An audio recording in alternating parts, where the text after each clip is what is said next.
देशाचे लोकप्रिय पंतप्रधान माननीय नरेंद्र मोदी साहेबांनी देशातील नागरिकांना उद्देशून काही बचतीच्या विषयामध्ये भूमिका घेतलेली आहे।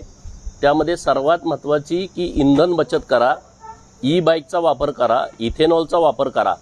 आता माझ्याकडे 2 गाड्या मी कंटिन्यू वापरत होतो, त्यामध्ये मी निर्णय असा घेतला की मी एकच गाडी वापरणार, दुसरी गाडी वापरणार नाही।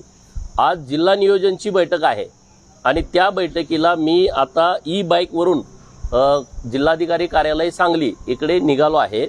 लोकांनाही माझं आव्हान असं आहे की माझ्याकडे कामाच्या निमित्तानं ते आमच्या झरे गावी येतात किंवा जतच्या ऑफिसला येतात, माझ्या मतदारसंघातील लोक येतातच, परंतु बाहेरून पण खूप लोक माझ्याकडे येतात।